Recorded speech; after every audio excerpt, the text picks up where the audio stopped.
Day good at good day mga ka-JT sa Kalam, at ito po syempre on call driver po tayo, at ayan po at ating kasama po dyan ay si Ate Neneng at si Boss Yael. Nandyan po kami sa Clark Air Base. Ayan po si Ate Neneng at si Boss Yael, at kami po ay dadaan ng SM. At yun po mga ka-JT sa Kalam, kami po ay meron lang pupuntahan, mga importanteng pupuntahan, kaya ako nandito sa Norte. At syempre, maraming salamat kay Ate Neneng, kay Kuya Rico, kay Boss Yael, at sa kapatid ni Ate at Bayaw. Pinagkatiwalaan po tayong pumunta rito sa Norte. At ayun po, ang babait po nila talaga. Wala po akong masasabi sa tinuturing po kayong pamilya. At ayun po, pumasok na po kami sa SM.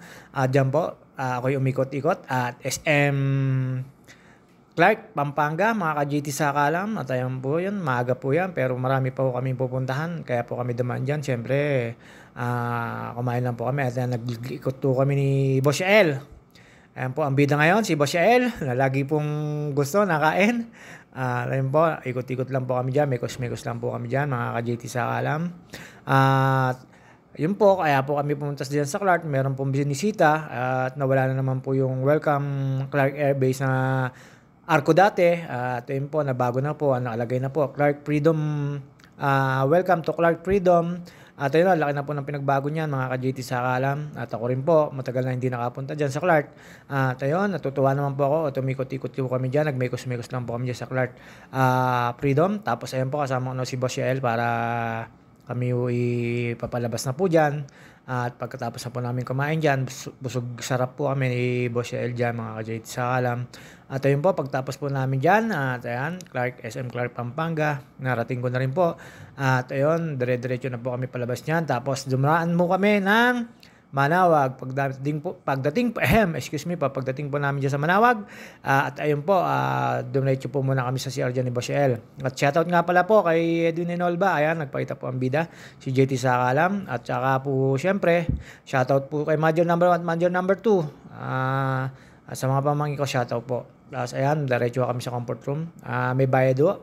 Galing po ng ano nila. Pero napakalinis po ng comfort room dyan sa may Manawag. At ayan, pumasok na po kami dyan, mga ka-JT sa Alam. At si John Philip Volante, shoutout sa iyo. At sa PBG. At sa Team Loads, congrats po sa Team Loads. At kay Consi Ivan Loads, sa manager namin, at sumuporta. Kung kailan wala ako sa laro, tsaka po siya sumuporta. Pagtampo si Consi Loads, may pag-Gatorade, samantala nung naglalaro ako, tubig lang. Inantay muna ako umalis. Joke lang po, pakabait po ng manager namin, at pumasok kami sa loob ng simbahan, mga ka-JT sa Kalam. Siyempre, kailangan mag-pray. Kasama po yan pag pupunta kayo ng Norte. Hindi ko po kayo dadaan yan pag kayo po ay nagpa-drive sa akin. Huwag po kayo mamroblema. Hindi ako naniningil ng sapat lang or wala. Okay po sa akin. Basta maano ko po yung skills ko. Ayan na mga ka-JT sa Kalam. Pumunta po kami dyan sa may ng Kandila. At syempre nag-pray po ako. At yung kasama ko po medyo syempre mabait po. Nag-donation dyan. Then nagtirik po rin ng kandila po. Ayan po, makikita nyo po si Mama Mary, Our Lady of Manawag. At ayun po, makikita nyo po dyan. After po nyan, naikot ko, makikita nyo po dyan si Boss Yael. At ayan po, yung kasama ko, si Ate Neneng, napakabait po. Ayan. Ayan po, pagkatapos po namin dyan, syempre mga ka-JT sa Kalam, umalis na po kami dyan. Tapos ayun po, at ito po, mga ka-GT sa Kalam, punta ko kami sa may, ayan po yung mga lagi kong tinitigilan. Ayan, si Boss Yael, medyo naiya. Yang may code naman po dyan yung CR po. Rosario po yan, sa may Rosario. Yung bago na ko kayo pumanik ng Marcos Highway or dun sa may papuntang Quezon Road, mamimili po kayo. Ayan po, tinesting po namin ni Boss Yael, 2-2, 3 at ayun po, nagbukas po nung sa akin, nung kay Boss Yael ay hindi po. Ayan, inulit ko po uli. Ayan mga ka-GT sa Alam. Tapos ayun, nakuha ko na po at ayun, nabuksan ko na po. Ulit pala. Hindi pa po pala. Ayun, yung pangatlong try po. Mali lang po yung isang code. At after po niya, syempre mga ka-GT sa Alam, eto na po. Hindi ko alam kung Basmont o Basmint Hotel and Restaurant. Napakagara po dito. At ayun po, mayroon po ako dyan mga nakitang baka maging forever ko. Pero si ate may pimples kaya medyo nakita ko po na kasabay ko po sa elevator, di ko na po sana papakawalan. Shoutout sa iyo ate. Ayan po yung dalawa po sinasabi ko sa inyo. Yung isa po diyan makakasabay ko sa elevator. At ayan po, nakatawa po sila diyan mga JT sa alam, kinuha ko po yung bag ko. Then pumalik na po ako dun sa sa aking suit at social po si JT sa kalam, mga ka-JT sa kalam, at ako ay solo po dito sa aking suit at ayun, kasabay ko na po siya, si ate tawa po ng tawa, niloloko, sabi ko baka forever siya, may boyfriend daw siya, sabi ko ako din wala akong boyfriend, gusto ko ng boyfriend, mga ka-JT sa kalam. At ayun po, pagkatapos ko po niyan, siyempre, ayan, sabay ko si ate. Tinawag ko po siya kasi yung isang room ay merong stain para lang po paltan. Ayun, tawan-tawa si ate at ayun, mga ka-JT sa alam. Iniwan ko na po siya dyan. Tapos, nung kinakausap ko po siya, nag-lock po. Kaya po, kailangan ko rin po uli siya. Kaya, sabi ko ate, nag-lock. Kasi, siyempre, keycard. Tapos, card din yung gagamitin sa ilaw. Ayan.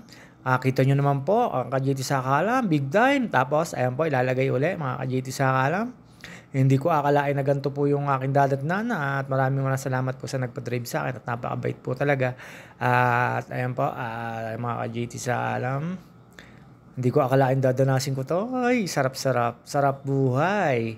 At ayan po, maya-maya po, lumabas po ako dyan. Naiwan ko po yung card, kaya tinawag ko po ulit siya. Nung paglabas ko po dyan, nag-lock po, kaya tumawag po ako sa front desk. Tapos po nung nabuksan na po nila, tumawag po ulit ako kasi nagre-release daw po yung code. Ayan, kinausap po si ate dyan. Tapos bumalik lang po ako, mga ka-JT Salan. Dyan po yung time na nag-lock.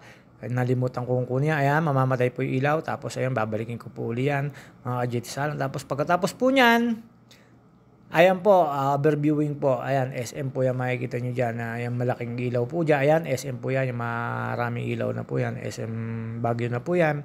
Medyo malamig po, pero naka-aircon po ako dito. Kaya, syempre, pipiliin ko maging doon. Minsan lang to, sponsor lang po to. Hindi po ako mapera. At wala po akong pampunta rito. Ako'y, syempre, mabait lang at napapagkatiwala mga ka-JT sa kalam. At ayan po, ito na po si JT sa kalam, piling doon, panantingin sa salamin, paikot-ikot. Ayan po, kita nyo naman po, minsan lang po to, samantalay na natin mga kasakalam.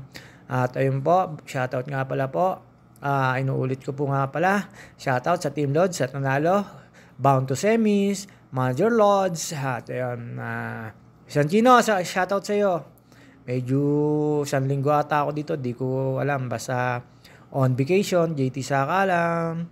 At ayun po, relax lang, nood ng TV, pakit lang mga ka-JT Saka lang. At ayan, syempre, maya pa mag-edit na po ako mga ka-JT Saka lang. Dito po ako sa, di ko alam kung Basmont o Basmint Hotel and Restaurant. Basta nandito lang po ako sa Baguio. At yun po, galing po kami ng Clark, tapos nagmanawag. After po nun, diretso, hindi ko po alam kung hanggang kailan kami dito at saan pa po kami pupunta. Nabubula po si JT sa kalam. At ayun po, dire-diretso lang po tayo mga